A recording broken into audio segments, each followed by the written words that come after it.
first got involved with Dennis, I never dreamt 100 years was going to be something we celebrated, to be honest with you. So it was a massive, massive milestone for us as a company.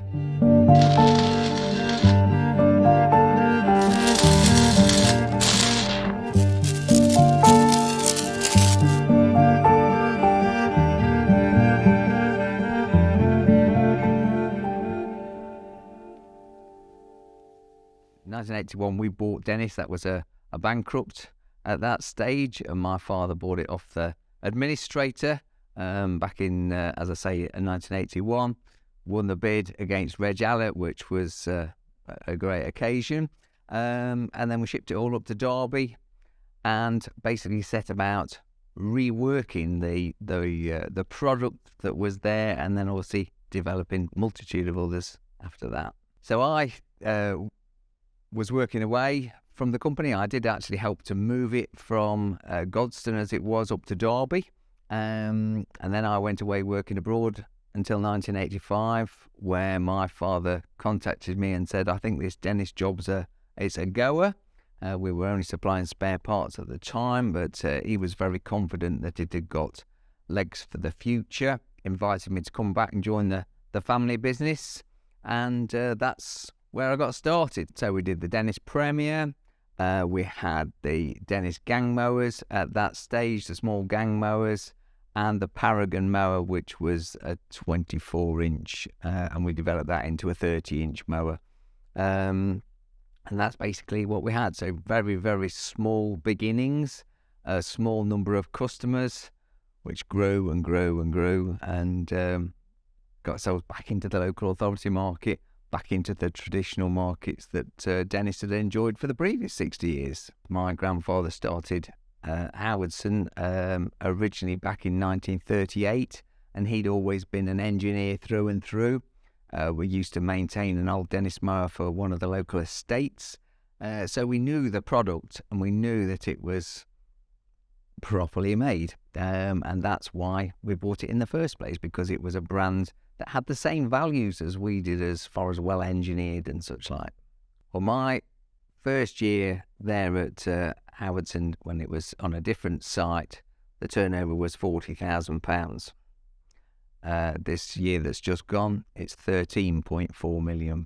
So it's many, many multiples bigger than what it was. A very different offering as far as product range is concerned, and we've obviously bought lots of brands and businesses as time's gone by, whether that's Marathon mowers or JP mowers, or we've acquired Wolverhampton pressings that made the cutting cylinders, Sysis of course, and then just recently we bought Lloyd's and Hunter grinders. So lots and lots of acquisitions have built on to the existing thing, but all with the same policy of built to do the job, well made, properly engineered. We've got a lot of facilities on site with engineering, design, manufacturing and such like. We make all our own cutting cylinders and bottom blades and such like. So there's a lot of repolishing to do, and investment, of course, of developing the product, making it better, making it easier to make, suiting our machine tools that we've got next door in All British.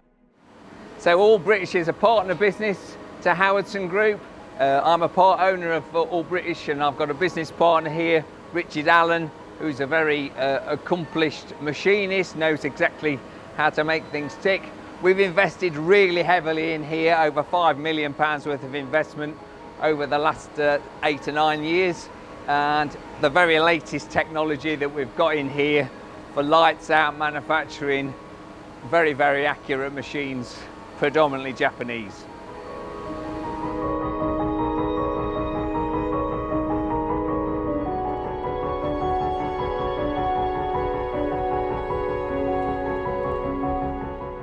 Okay, so as well as the investment in technology in the Dennis side, we've invested in lots of high quality machining. This is what I call sliding head lathe. So it's making things like this. This is a Dennis component for a gearbox.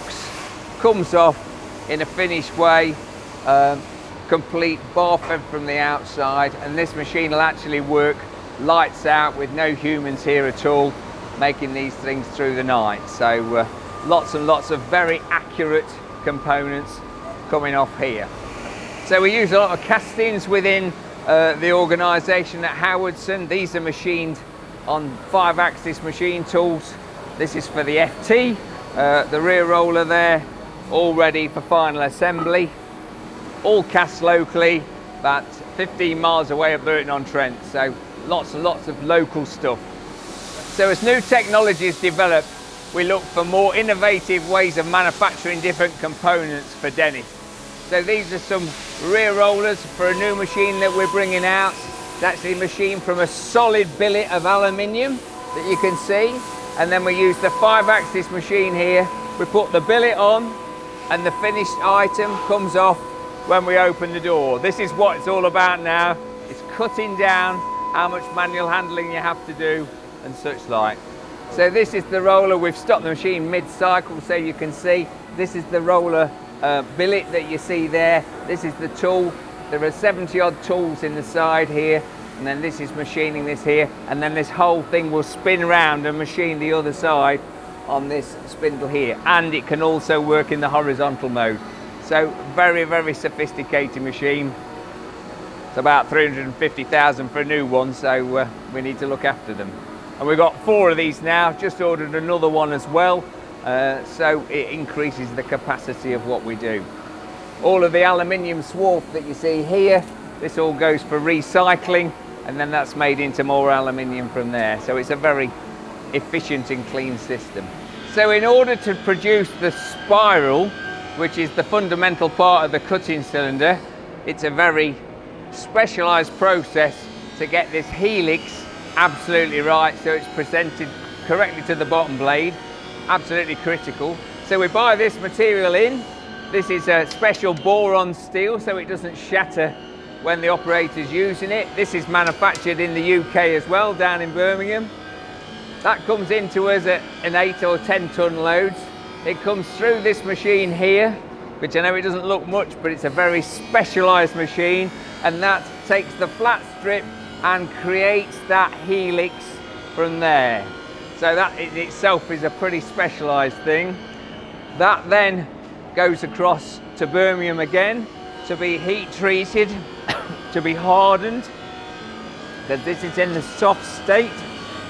Then it comes back here to be welded into the assembly. So those spirals are then welded into what we call the carcass, these laser cut ends, and the shaft, which is made by All British Precision. So this here is very controlled so that the spiral fits into there properly. Then it gets welded together. This is a 11 bladed cylinder here out of one of the Dennis machines. All these blades are welded into position there. Then the shaft is straightened and then it goes off to paint. So we also manufacture all of our own bottom blades. This is off an 860. This again is a piece of hardened boron material which is drilled up in All British Precision. Then it goes off for hardening and then it gets ground to be flat and true before it's put on the carrier for the customer. So these are some bottom blades off FTs. Vertical spindle grinder grinds these to be absolutely flat. This is an 860 cylinder which is in for grinding. This is a grinder that we've just invested £100,000 to get refurbished. It's a very strong, robust grinder because we take quite a lot of cut off here. Big diameter grinding wheel because that material is very hard on the blades. So we start off with the edge like that, and this is a finished ground cylinder, as you see there, to be perfectly round. And then this goes in to another process, depending on, to be relief ground as well, to give us a very sharp cylinder for making the mower.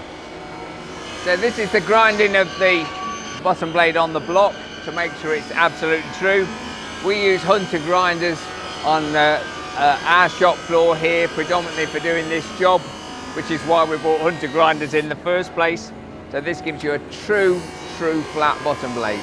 So working with our fabricator MDJ, They produce kits of components for us where we at All British supply certain components to them. Then they come back with a fabricated assembly, not in our skill set. They come back with a fabricated assembly, and then this goes into painting, preparation, gets painted, and then it gets put together.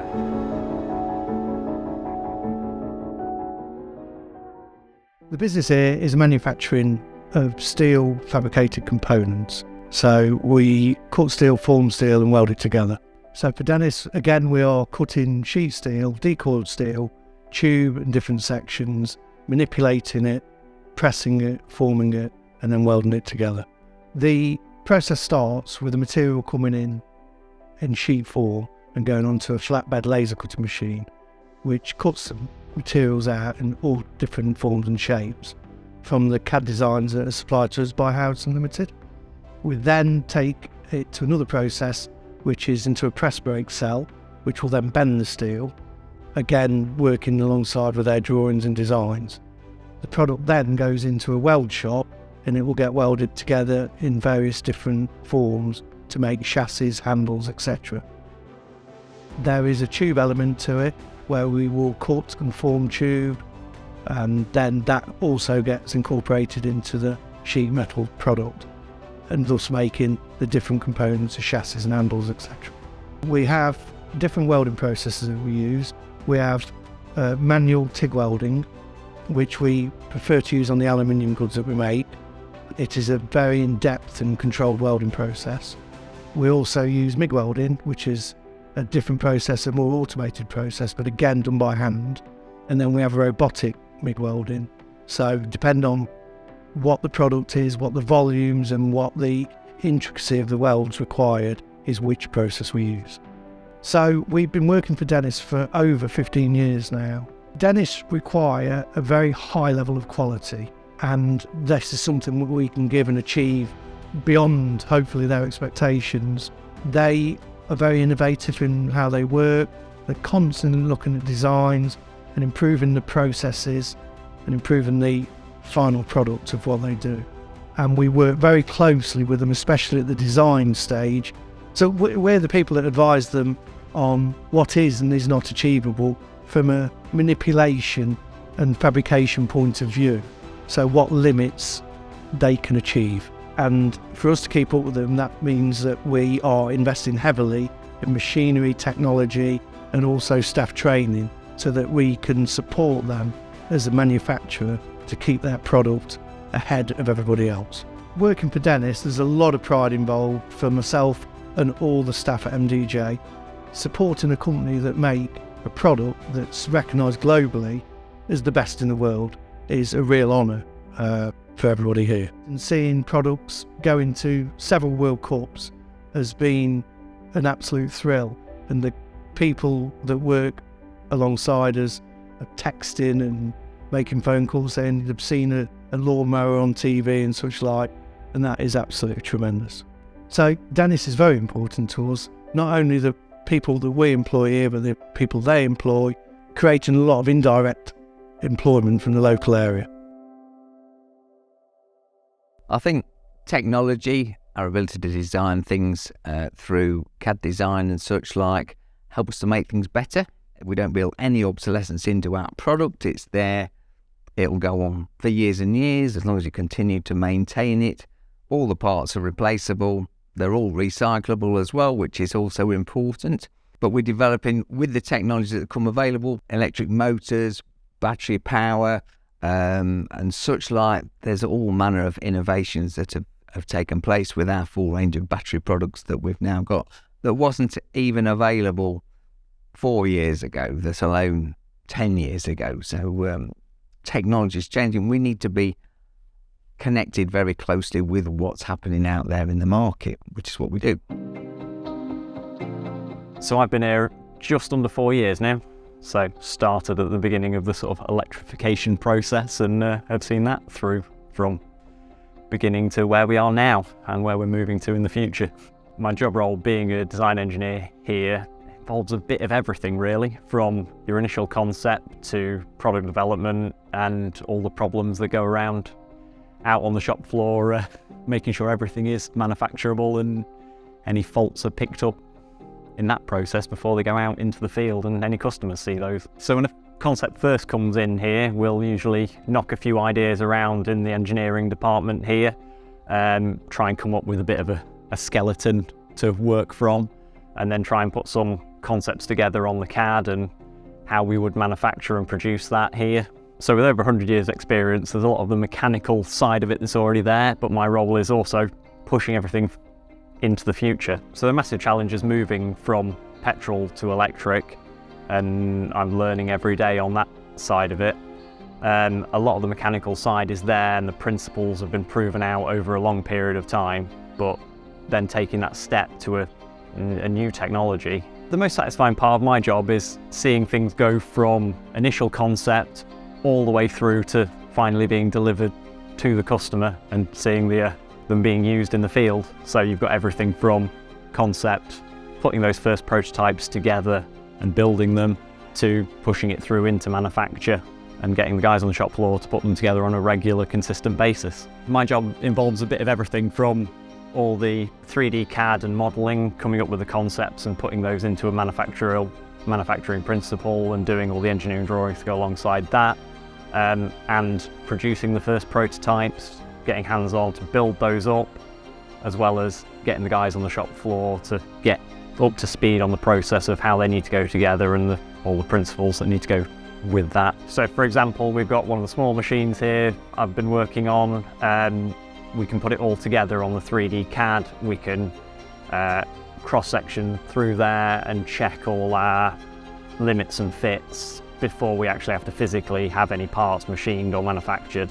So we can check all those fits before they go together, try and eliminate 99% of clashes and issues before we build the first prototype.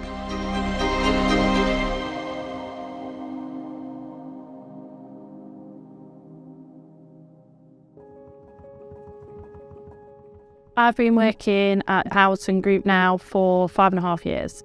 My role within the company is Export Sales Administrator. So within my day-to-day roles, I have daily communications with the dealers all over the world. I process any export inquiries we receive via the phone or email. I process export orders, and I also dispatch machines, so processing the shipment documents, etc. I've been working here for 17 years in total. 5 years for Citis when they're at Macclesfield, and 12 for Howardson here at Derbyshire. So my role involves supporting dealers and customers, UK and export. I also process parts orders and deal with telephone inquiries. Where I noticed when joining Howardson a massive difference in the quality of the stuff, and also everything's sourced in-house or quite locally, so it's all managed very well. The thing that makes me smile is obviously receiving the orders through. So for example, this morning we received an order for the 4 G860s, which is our petrol cylinder interchangeable cassette unit, which will go to China. The most exotic place we've sent for the Dennis and the Citis products would be Mauritius. It's definitely the tractor mounted side has been amazing over there for the golf course industry. I think the most interesting part would be attending the export exhibitions such as GIS, which is in Orlando this year, and the FSB, which is in Germany, the trade shows which showcase both our product ranges, the Dennis and the Citis. It's nice to meet the customers and see who you're dealing with on a regular basis.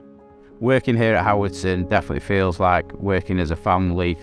We've all got very close relationships, and also I have really good communication with all our UK dealers that I speak to daily, and I also consider them like a very close friend because I'm talking to them regularly. Electric machines have been the be-all and end-all of what we do. As far as development is concerned, this is our Razor Ultra. We're just about to take this to BTME. So it's proved to be a very popular concept this smaller machine has here. Same motors as we use in all of the units, and removable battery pack on the back. and all the control systems on there. So battery is very much the future of a lot of our machinery, right the way up from 20 inch right the way up to 36 inch cut. So these are our bigger machines. This is the electric rotary, which proved extremely popular in the marketplace. Big British manufactured battery on here, which is made up in the northeast, and our drive system here, so it makes a really quiet machine, very popular with football grounds and stadia and such like. So petrol GCs series, been around for 20 odd years now, very popular machine. Everything that you see on the bench here is all sold. We've got machines going out literally all over the world. Honda engine, really well respected product right out there in the market. So our team putting these together literally day in, day out. Roscoe and AO put these machines together. They made something like 300 altogether last year, which was a great achievement. And we've still got over 100 of them on order as we speak at this moment. The FT, which was derived from JP Mowers, which I bought in 1991. Very popular machine, certainly in the UK, and we export quite a few as well. Bowls, cricket, they're the main target markets. Again, lots and lots of stuff made in all British precision, and these again are going out bowls and cricket in the UK. In these Randex machines that we invested in mid-2022 is a decision that Megan, my daughter, made as she'd seen them elsewhere. We've got over 200 trays in these existing 4 units that go right the way to the ceiling, double trays, and there's approximately 200 square meters in each unit, so almost the area of the whole factory is in here, enables us to get all the parts into these units, keeps them clean and absolutely managed.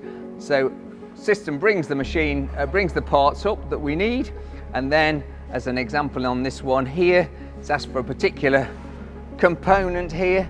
It says how many we've been asked to pick, what it is and such like, and a laser pointer points to exactly where that item is. So very straightforward for the operator to see what's what. We've got 2 more units going in at the moment, as you've probably seen on the other side there. So we're increasing the capacity of what we can do in here. So this is our powder coating facility. We put this in 2016.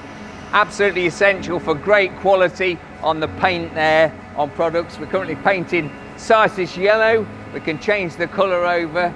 Jason, a very skilled operative on this side here, do all the pre-treatments and such like to suit. Goes through here, on the rails, through here, into the oven,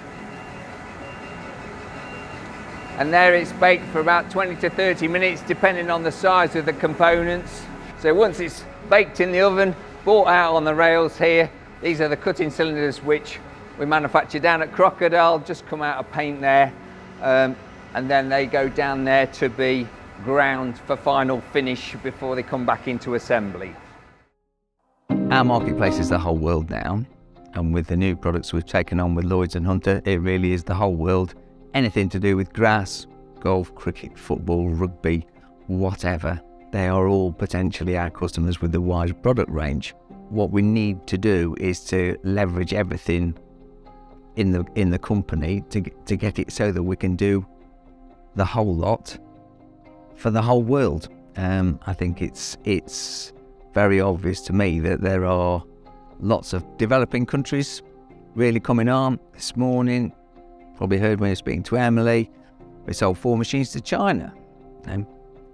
10 years ago, you'd never have dreamt of selling machines to China.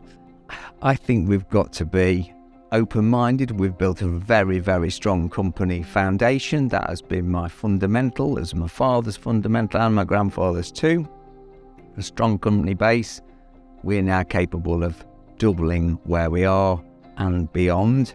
So we're not just talking about that revenue stream. Currently, we're looking at doubling it or even trebling it. We have the capability and the capacity to do that here on site.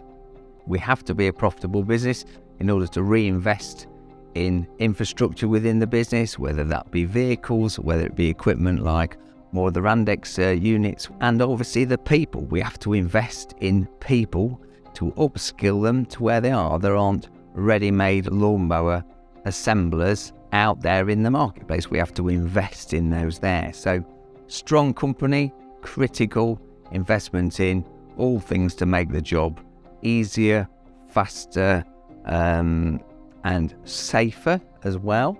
Critical to do that. So that's what we do. We reinvest the profit all the time in new developments, new products, new people, and such like. My daughter Megan joined the business 5 years ago. She's 4th generation Howard in the business. So yeah, just 5 years ago. So I joined officially with the view that in January 25, I'll be taking over as MD on a permanent basis. Obviously, I've grown up with Dennis since I was a child. I've always spent what felt like every holiday coming into work, stapling paper, swizzling on chairs. But when I graduated from university, my parents were super keen that I pursued my own career.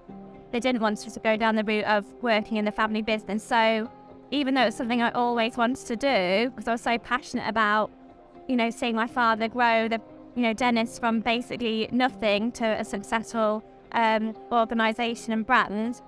My vision, I don't think it's anything to revolutionise as such, as it's an excellent brand, an excellent product. I think the main focus is to keep hold of our core values that's made us so successful.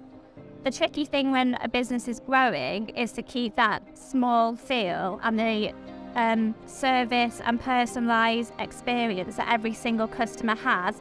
Someone calls into the company and they know it's Alison, they know it's Andy, they know it's Scott, they know all of our sales guys.